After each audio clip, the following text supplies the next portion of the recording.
What's up, YouTube? Tonight's video is all about the games I picked up during the month of April 2015. April is the best month because it is my birth month, so let me show you first what I got for myself as kind of a birthday gift for myself. I've been talking about it in several of my prior pickup videos, just finally got around to buying one, and that is a Sony PS3 system. I was kind of being picky, and I wanted to hold off for getting this particular system. This is the latest version of the PS3. There's 3 variations. This is considered the super slim version. Didn't really care so much about it being the super slim version. However, I thought this blue colored one was very cool. It's one of the limited edition ones. I think this one was only available at GameStop. However, I got this one used, so didn't really care about where it came from, just that I wanted the blue one because I thought it looked pretty cool. Condition-wise, it's not perfect. I was hoping it was going to come with the original box. It didn't. I bought it online, but I got a good price on it, so I was pretty happy, and now I finally have a PS3.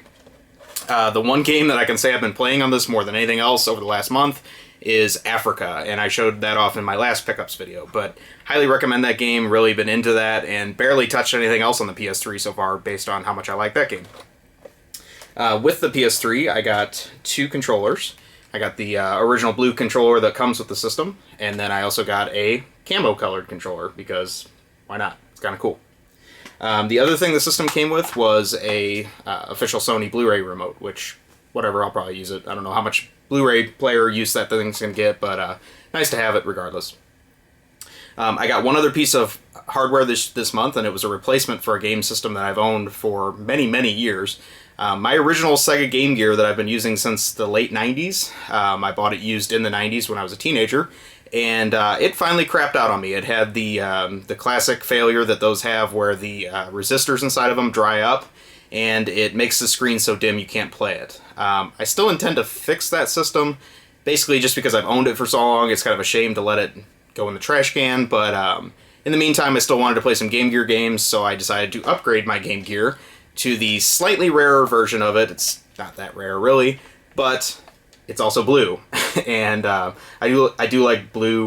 It's my favorite color, so I figured why not get a blue Game Gear to go with my new blue PS3. So anyway, this I bought online as well. It's in pretty nice condition. The resistors have been replaced in this one, so the screen is nice and bright.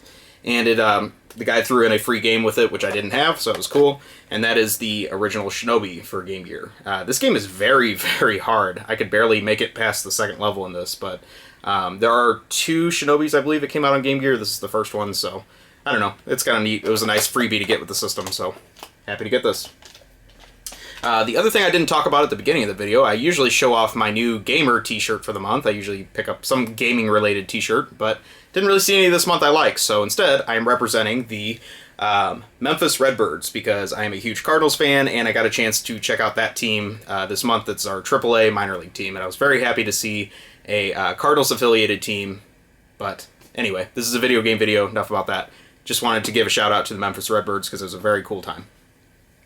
Next, I'll go over some of the games I got for Sony systems this month, and the first of those is for the original PlayStation, and that is Blasto.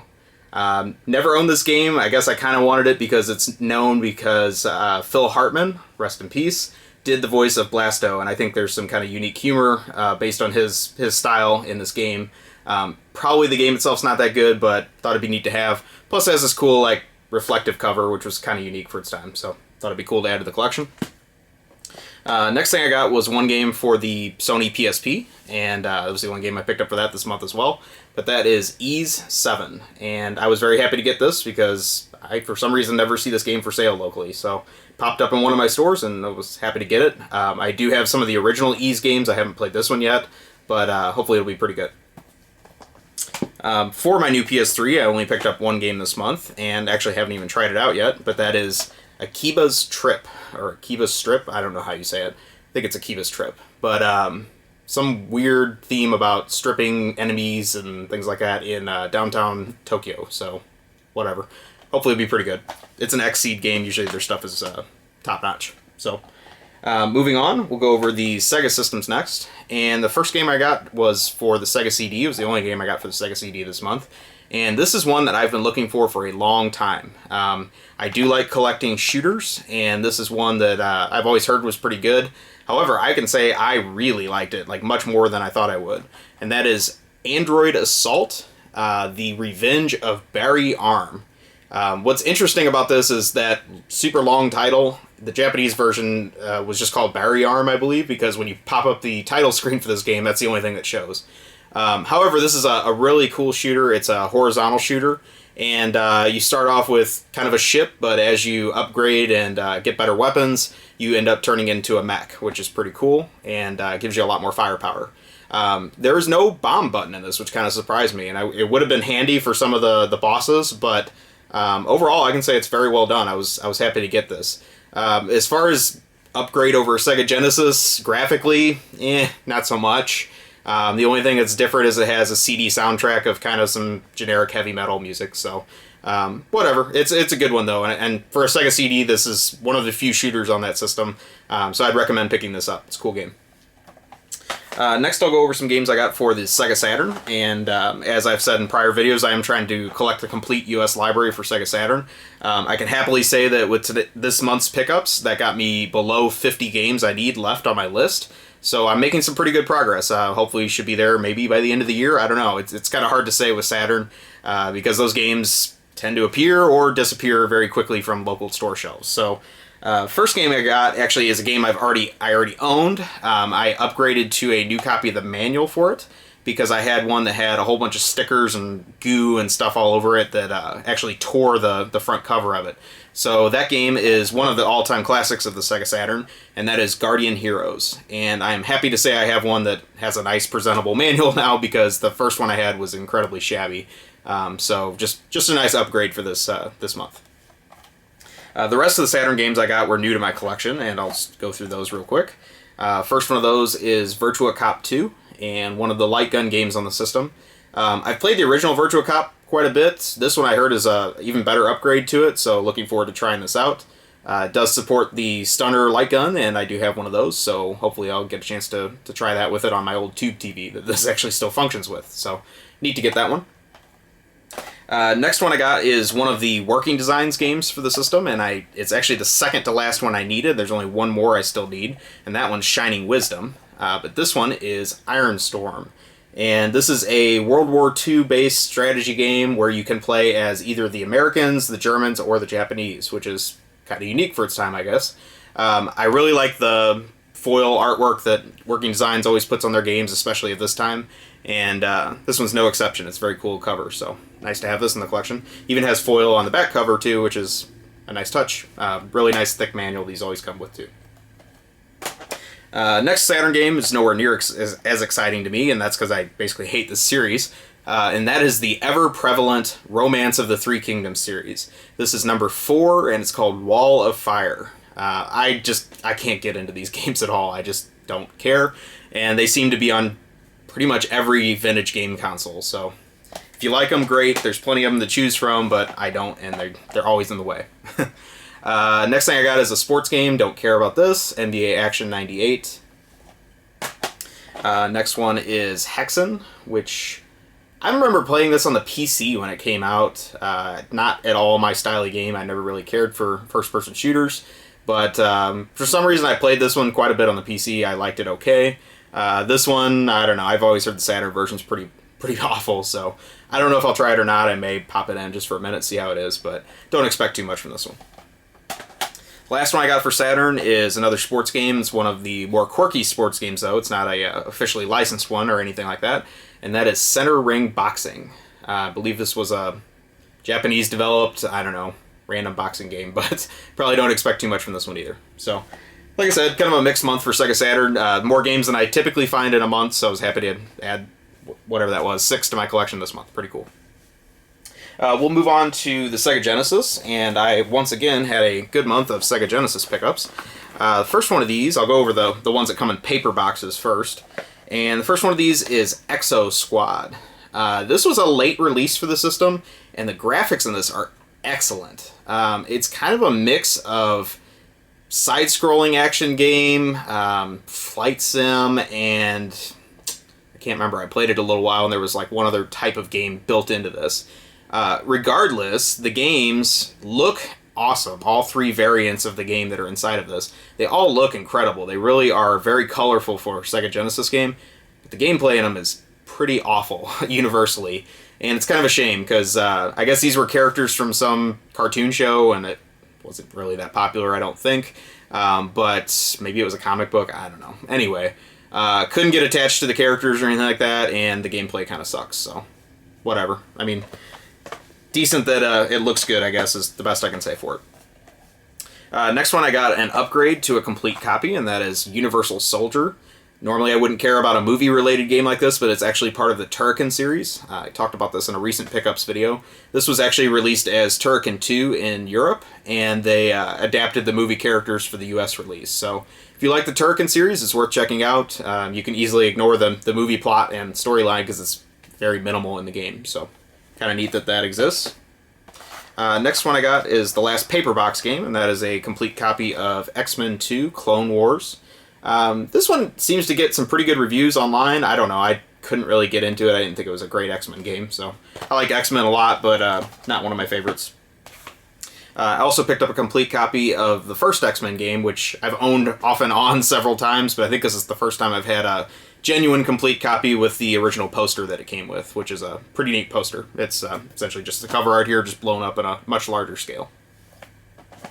Next one is another just upgrade to complete. I just got a manual for this one this month. One of my all-time Genesis favorites, and that is Wonder Boy in Monster World.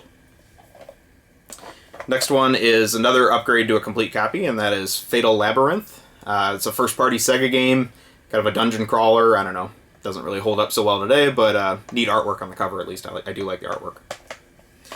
This next one is a very weird game. It started out as an arcade game, and this is new to my collection. It's also complete. That is Kageke Fists of Steel. Hopefully I said that right, I don't know. And it is a super big-headed beat-em-up, but like in an arena format or something like that, I think. I don't know, it's very, very strange. It was developed by Kaneko, who made kind of a mixed bag of arcade games back in that era. They had some really good shooters, but some of their action games were just kind of whatever. So neat to add this one, I guess, just as kind of a curiosity, but definitely not a classic by any means. Next one I got is another first-party Sega game. This was one of the early releases for the system, and that is Mystic Defender. A lot of people really like this game. It's okay. I mean, judging by it being an early Genesis game, I would say it's one of the better ones, but a lot better stuff came out later on after this. So, next one I got is Championship Pro-Am. Have not played this one yet, but I do like the original RC Pro-Am games on the NES quite a bit. Hopefully this is a slightly enhanced version of the first one, I believe, is what it is. And we'll see how it is. It's kind of a shame it's one player only, just like the early RC Pro-Am was, but the second one fixed that by adding more characters. So, or not more characters, more players you could play as two-player in that one. So anyway, like I said, just another Pro-Am game. I got one more stack of Genesis games here. The next one I picked up is Forgotten Worlds, and this is a port of a classic Capcom arcade game. I've owned this game in arcade compilations for years, but I got a cheap copy of it for Genesis, so I just decided to get it for this as well. The one thing that's weird about this game is it does not work with the Sega Genesis 6-button pad. You need to use one of the original Genesis controllers to play this game. Just kind of a quirk by it being an early release, I guess. This next one I was very excited to get because this was the last Renovation game I needed a box for. Renovation published some of the coolest Genesis games around, and I need 4 more instruction manuals to have all the Renovation games complete, but this was the last box I needed, and that's for Ernest Evans.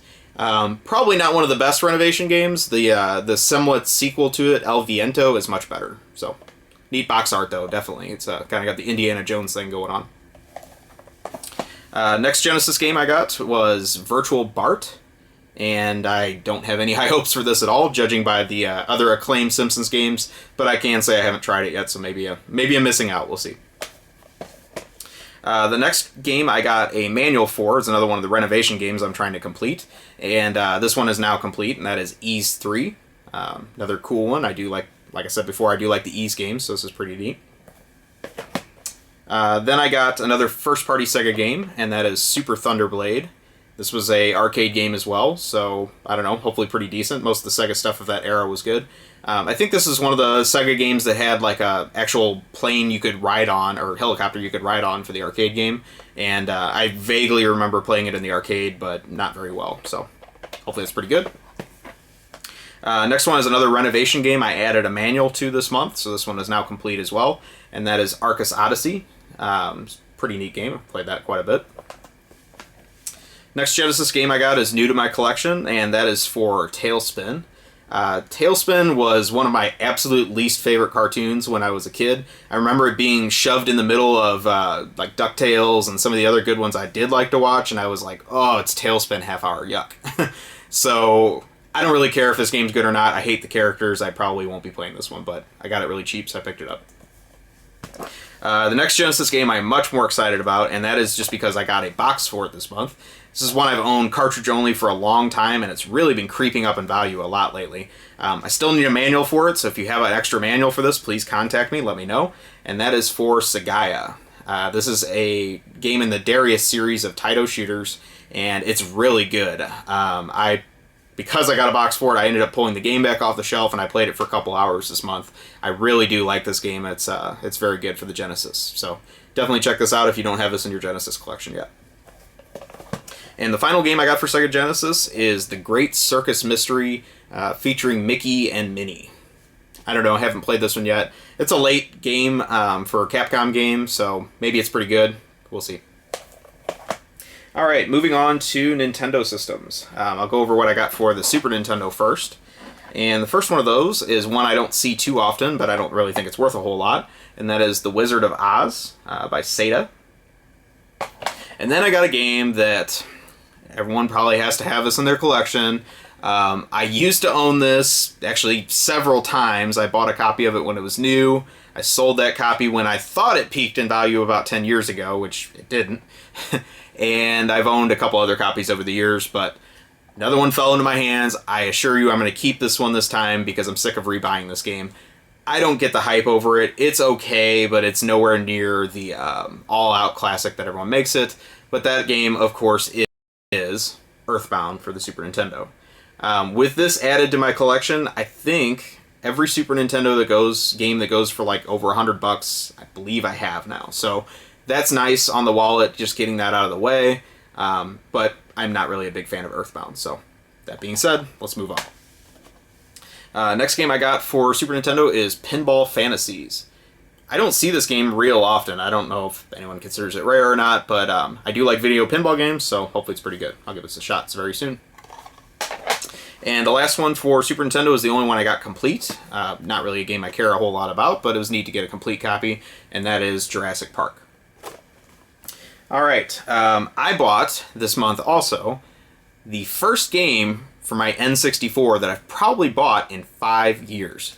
I've probably said many times that I just don't get into the N64. It's not a system I care about. Most of the games are so ugly and cloudy that they're just not fun to play. They're so 3D based. I don't like 3D games.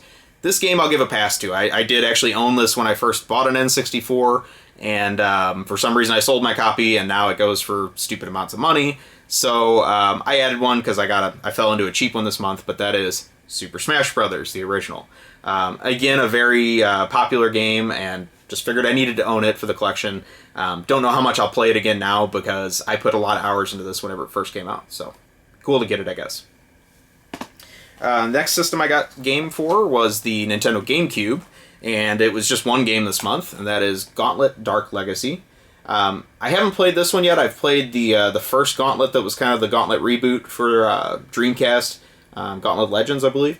And I really liked that game. I mean, it was repetitive just like Gauntlet always has been, but it was still a lot of fun. So hopefully this one's pretty good as well. I think this is kind of the sequel to that game. The other thing I got for the GameCube this month is just a memory card. One of the 251 block cards, I guess these are, or whatever. My last cards were full, so it was time to get a new one. I also got a few games for the Nintendo Portable systems. So I got a game for the Game Boy Color, Game Boy Original, and Game Boy Advance. The game I got for the Game Boy Color is Bomberman Quest. This is an interesting game. It is essentially Legend of Zelda Link's Awakening with Bomberman characters. They ripped that game off so hard for this. I don't know why they thought Bomberman would be an action RPG star, but if you look at all the weird Bomberman games that came out about this time, it kind of makes sense. That being said, it's kind of fun. I found myself playing this for quite a while this month, so if you want another Legend of Zelda Link's Awakening for your Game Boy, this is a good substitute and not too bad. So yeah, check it out, I guess. I also got some games for the original Game Boy. The first one is nothing rare by any means, and that is Q-Billion. It's just a early puzzle game for the system. And then I got Jeopardy Teen Tournament. This is one of, I think, 5 Jeopardy games, I think, that came out for the Game Boy. There's quite a few. The last one I got for Game Boy is Complete, and that is one that I was happy to add to the collection, basically because I like the star of this game, and that is Bo Jackson Football and Baseball 2 games in 1. Not a great game, either the football or the baseball that's included in it, but Bo Jackson was one of my favorite baseball stars of the late 80s, early 90s, and definitely mad props to Bo Jackson for being the first two-sport big star of that era. So really like Bo Jackson. It was a shame his career ended a little early due to injury, but very happy to get that just because I like Bo Jackson. It's a cool cover. So last game I got for Nintendo Portables is for the Game Boy Advance. This is one that's been on my list for quite some time. I was really happy to get this game this month. I've been holding out for a complete copy because I kept finding them loose, and one of those finally fell into my lap. That is Metal Slug Advance. Always been a big fan of the Metal Slug games, and this is one of the kind of unique games in the series that came out for the GBA. So very cool to get this. I was excited to find this one this month. That is all the games I got this month. I also picked up a few loose manuals and boxes, so I'll go over those real quick and then we'll wrap up the video. First I got some loose boxes for the Super Nintendo, and the first one of these is RPM Racing, which stands for Radical Psycho Machine Racing. Yeah! It's not a great game. It's not even radical, I wouldn't say, but whatever. Next one of those is Bugs Bunny Rabbit Rampage. Again, very aggressive sounding. And then we have X-Men Mutant Apocalypse. This is a good one. Actually, I was happy to get this. I like this game. So, anyway, moving on. I got a few manuals now. These are all for the Nintendo systems. I got some manuals for the Game Boy as well as the Super Nintendo. All these Game Boy manuals are for pretty rare games on the system, so I was very happy to find these. First one of these is Shaq Fu, which, again, this game is super common on just about every system but the Game Boy. The Game Boy version is kind of tough to find. It's still horrible. Great Greed, which is a very cool RPG for the Game Boy. I highly recommend this game. Sumo Fighter, which is very weird that we had a sumo fighting game during this era. And finally, World Heroes 2 Jet, which is a port of the arcade game. So, yeah, very cool to find those. I have all the cartridges that go with those, but need to get just the manuals themselves. I also got some manuals for the Super Nintendo. I'll go over those next. The first two of these are Taito games, and I've considered getting complete copies of the Taito games for Super Nintendo. That might be one of the things I chase next. So the first one of these is for Hit the Ice. And then we have Super Soccer Champ. And then finally, we have two more. Cybernator, which is a very cool mech game. Really like the artwork on that manual, too. I wish the cartridge looked as cool as the manual itself. But yeah, neat artwork on that one for sure.